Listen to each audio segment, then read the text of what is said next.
Yo guys, it's CFB, welcome back to a brand new video, welcome back to the channel. Today, we are back with some more transfer news, and I will say this is the last transfer news video you're going to get, because you won't be getting one on Saturday unless we hear, here we go, or something like that for a player, I don't know, but a player's probably we're going to be talking about today, that was more likely for a here we go. And you will not be hearing, you will not be getting a transfer news video on Sunday. Why? Because the Premier League is back, baby. I'm so gassed to see Chelsea back. Look, last season was so long, but there's only a certain amount of weeks you can go, oh, actually, you know, I want Chelsea back. There's only a certain amount of weeks, you know what I'm trying to say? So the Blues are back. The match preview will be out tomorrow. So be ready for that. You know, I know you all love the match previews as much as I do. So that will be out tomorrow. So make sure you're ready for that. Which leads me on to hit the bell notification so notified every time I upload a video. Like, subscribe, everybody. It'd be very much appreciated. And first link in the description is my streaming channel, my second channel. Go and check that out. It'd be very much appreciated too. Now let's move on to the transfer news. Let's move on to the transfer news because we've got developments. Yes, we've got developments. What are the developments? Well, we've got loads of news to get into today. Maybe some outgoings, some incomings. Let's, without further ado, let's get straight into it with the latest on João Felix. João Felix. What's the latest on João Felix? Well, this came out today, this morning from Sky Sports. So take it with a pinch of salt, but this came out. So it's understood talks are now at a stage where Chelsea are discussing the structure of a fee with Atletico Madrid for João Felix. And that's not it. This has also come out from Fabrizio Romano about a couple of, I think this was like 30-40 minutes ago that I'm actually recording this, which is at 9:30. So Chelsea and Atletico hope to finally complete this Felix Gallagher saga this weekend. And that's exactly why I said to you guys literally just a minute ago that you're not going to get a transfer news video, like a transfer news video where you got loads of news in the video. No, you're more than likely going to get a here we go video, but if it's not a here we go video, you're still getting a video upload on Saturday and Sunday because the match preview and then the match review. So look, talking about the transfer, João Felix, look, I've already come on record to say, look, if we do sign him, okay, I'm not against it because João Felix is a top player. He is a good player. I think he's a tad bit overrated from people. People think he's one of the best youngsters in the world and one of the best players when he's at his full ability. I don't think he is. I think he's still a very, very solid player. But I just think there's that overratedness about him. So some things can be overrated but really good. Do you know what I mean? But some things can also be overrated and really shit. But I don't think he's a bad player. We saw it at Chelsea, you know, about a year and a half ago in the 22-23 season under Potter. You know, that whole season was a travesty. But when he came in Jan on loan, obviously, for 6 months, he was solid. He was solid. He did a good job, you know. He did what he had to do. He did what he had to do. He could have got more GA if, you know, well, more goals in a sense if he didn't stop hitting the post. I swear he hit the post like 5 or 6 times. So, but he did have an overall good effect. That Fulham game, that Fulham debut where he went straight in and he played really, really well, was where I actually looked at that game and went, do you know what, actually? I see a little thing in Felix here, actually. There is a good player there. There is a good player there. He ended up getting a red card that game, but I don't think that was really his fault. But, you know, the negative thing about this deal, and do you know what? I'll be dead honest with you when I'm saying this as well. If we wasn't so stacked up in these areas where his main positions are meant to be or positions he's meant to play in, I would take Felix without a doubt. I'd be saying to Chelsea right now, yeah, don't get me João Felix, please. He's experienced. He's got European experience. He's got winning experience. He's been around winning experienced players. Like I said, he's already experienced for his age.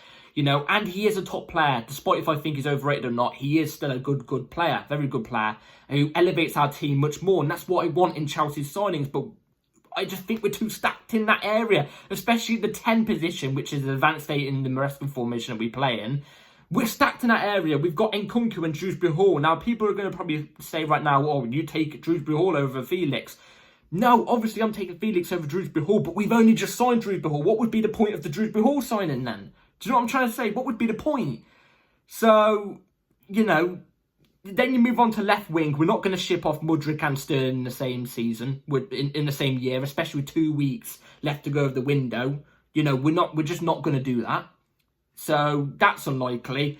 I've already said don't say Felix as a striker. That's out of the equation. I mean, that's if you think that, then, you know, it's literally just a Havertz Mark 2 if that happens. It would be 4 goals, it would be 8 goals and 4 assists the whole season. That's all it will be.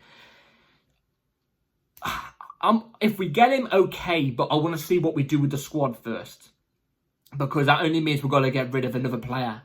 And who's that going to be? I don't know. But we'll have to wait and see. I think this deal is very, very close to happening. This, obviously, it says right there that it probably is going to happen this weekend, which obviously also gets Gallagher off the books. Gallagher gets to go to Atletico Madrid. If we're being honest, this deal should have been done like 2 days ago. This should have been quick and easy. Just like the Osimhen situation, which we're going to get into in a minute. This should be done in the next, in my opinion, the next 5 days. Not the Felix one, the Osimhen. But the Felix one should have been done ages ago. This was so simple to do, and it's just dragging. It's dragging. I used to love transfer news and stuff like that. I used to love it, you know. But now, like, obviously when you hear, like, the big news and, like, the actual proper news where you can get excited, it's exciting. It's good to hear. You get the dopamine rush. Just like the Neto thing. But when it's dragged on like this Felix saga and this Osimhen saga, and we just keep on hearing the same recycled things for bloody weeks and weeks and weeks, it gets so tiring. So tiring. So, hey, if it happens tomorrow or Sunday after kickoff, then I will be here on the channel to make a separate video from the match preview or review of that, obviously of the here we go. So, anyway, be ready for that if it does happen. Let me in the comments down below what you think about the Felix thing. And also, like I said, it gets Gallagher off the books. Moving on to Victor Osimhen. What is the latest on Victor Osimhen? Now, I said in my last video, I think it was, I said that I'm not going to give any more Victor Osimhen news unless it's like, you know, a major development. Well, we've kind of got a major development. It's a little bit of a major development. The first bit of news I'm going to deliver, because there's 2. And I'm going to read the second one straight after I read the first one. The first one is kind of a major development. It's not like, oh my God, we're about to go in for him. No, but there's something here. So, anyway, this is what Fabrizio Romano had to say yesterday night. So, Chelsea informed Napoli director this week in meeting in London that they want to make a move for Victor Osimhen. However, it is early stages because Chelsea need to speak to the player first, because Osimhen says he will only go on permanent and he's not reducing his €11 million salary. And then obviously the next bit of news, which is from Fabrizio Romano, I don't know when this was. I think this was also last night. So Chelsea still need to do some work on the player side before I can say that we are at the hot stages of the Osimhen story. We are not there yet. Discussions with Napoli, but not yet the player. So, it's literally confirming, basically, that what I said in the last video. I said in the last video, Chelsea and Napoli, you know, they obviously met in London, which was obviously touted around from reporters. I'm not saying that I said that. No, it's reporters that said that, and obviously I give it to you in the video. And I said in the video, I said, if Chelsea didn't speak to Napoli about the Osimhen deal, then we are stupid beyond belief. Absolutely stupid. And especially if it's nothing positive too. It's got to be positive. Well, obviously Fabrizio Romano confirmed here that Chelsea did speak with Napoli, telling Napoli that we will be going for Osimhen. We will be putting in a bid for Osimhen. But we apparently obviously are going to do the player side first. We're going to try and get, I'm guessing we're trying to get personal terms done first before actually making an offer to Napoli for Victor Osimhen. And by the way, I'm hearing stuff about Osimhen's wages. I'm hearing that apparently he wants 300k a week, he wants 200k a week. From what I've heard, and this is from Fabrizio as well, apparently he's on £9.5 million a week. If you're doing it off pounds, not euros, he's on £9.5 million a week. Well, I did it on a calculator to try and figure out not 9.5 million pounds a week, sorry, a year. I tried to do that on a calculator to see how much that would be in a week. I got 185k a week. If that's true, and we're struggling to pay 185k a week after getting all these players' wages off the bill, not, you know, including Lukaku's that's coming off soon, which is 315, why can we not pay Osimhen 190k a week? Or if it's true, which everybody's saying is, he's on 213k a week, why can we not pay him 215k a week? Why? Seriously. A lot of people are going to go, oh, it's because it will ruin the dressing room because of the wages. I'm sorry, but the dressing room could suck it up. They can suck it up. If they're so annoyed about us paying wages for a player who's already on a high amount of wages anyway, like, you know, that's logical. You're only meant to upgrade someone's wages when you buy them. Then they can cry about it. The players that we've brought, they were on tiny wages before we brought them. Do you know what I'm trying to say? That's not our fault. We're obviously going to go lower. Well, you know, upgrade their wages. But that's not our fault. We have to go higher for a player of his quality. Plus, this is Osimhen we're talking about, who's going to be a top 2 striker for the next decade along with Haaland. This is a guy we're talking about who got Golden Boot in the Serie A in the 22-23 season, helping Napoli win their first Scudetto in many, many, many, many, many years. He was a top goal scorer. Besides Haaland, I think he was the top goal scorer in the whole world. Best African player that year as well. I think last year he was as well. Last year, I don't know if he got the Golden Boot at Napoli, but he still got 15 goals when he was injured, like had a lot of injuries last season. He still got 15 goals. He was still up there with the top goal scorers. Yet, if certain players did want to whinge about, you know, Osimhen being on 200k a week, they can cry about it then. This is one of the best strikers in the world we've just got. Experience as well. I'm sorry, there's no room to whinge. There's no room to cry. There's not. So any players that do want to moan about it, they can suck it up, really. But I don't think, this is the thing, I don't think players are going to care. I think if a player of Osimhen's quality came into Chelsea, I think players would be happy that he joined. You look, Fabrizio Romano put a tweet, not a tweet out, an Instagram post out about Osimhen like a couple of days ago. About Osimhen Chelsea.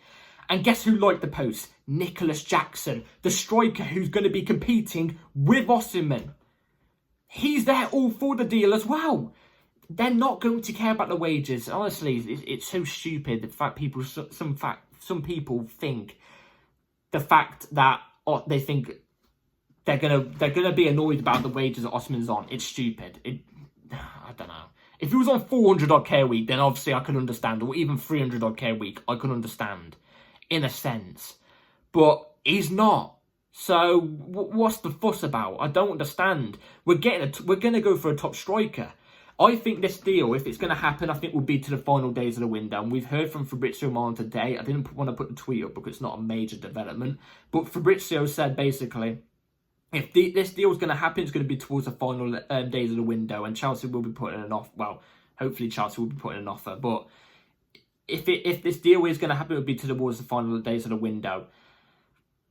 It's a bit annoying we've got to wait to the final days of the window because I'd rather get Osimhen in so we can learn about his teammates, learn about Maresca quickly, you know, earlier on in the season so we can get used to everything. Do you know what I mean? Get the ground going. But if it's towards the end, then, hey, it's better than nothing at the end of the day. So, anyway, let's move on to this, which is an outgoing. This came from David Ornstein.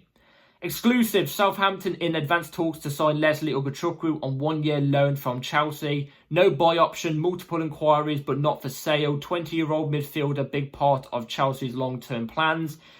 Saints FC, Martin seen as the ideal development from The Athletic.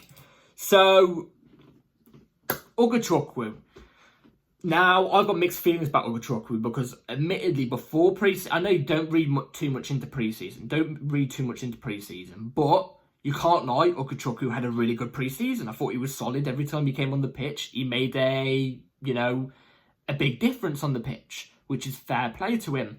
But before pre-season, if we talk about last season and stuff like that, I did not see Ugochukwu having a future here. In fact, he was on my sell list.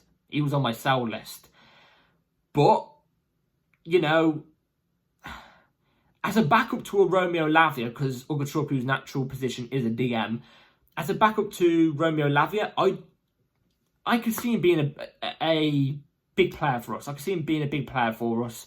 He reminds me in a way of an Obi Mikel.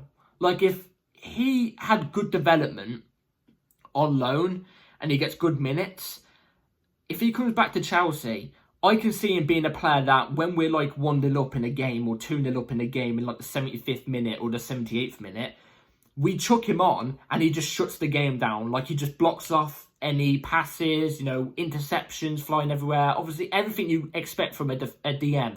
Everything you expected from Obi Mikel. Everybody knows, if you're a proper Chelsea fan, you know, if Obi Mikel came on the pitch when we were winning around 1 or 2-0, it was game over. It was shut up shop, it was game over, especially under Jose Mourinho.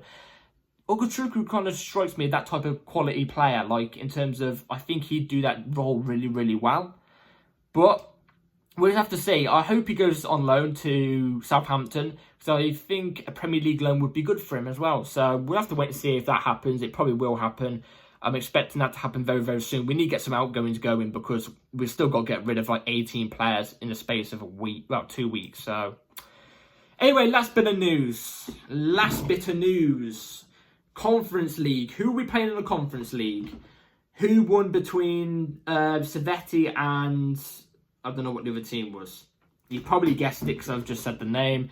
This is who we will face. So, Chelsea will face Savetti in the UEFA Conference League playoff round. First leg on August 22nd at home. Second leg August 29th away. I cannot say much about Savetti. I'm going to have to watch a little bit of Savetti before the match preview, so I can give you an actual quality, decent match preview. I'm going to have to watch that game Savetti played against, I think it was a Portuguese team. Obviously, I'll watch that and I'll try and give you the best I can. But, yeah, playoff round. It's not even like a group stage or... Hey, hold on a minute. Is there even group stages in the UEFA Conference League and Europa and Champions League? I don't think there is now. I think it's just a league format, isn't it? I'm not too sure. I'm going to have to research that one up. I swear that was a thing. But, hey, we should be winning those games. We should play our B/C team and we should be still winning that game 3-0. So, hey, we'll have to wait and see closer to the day. Anyway, let me know in the comments what you think about all the news. Felix, you know, Osimhen, Ogachukwu, and Savetti. If you've got any information on Savetti, let me know, I guess.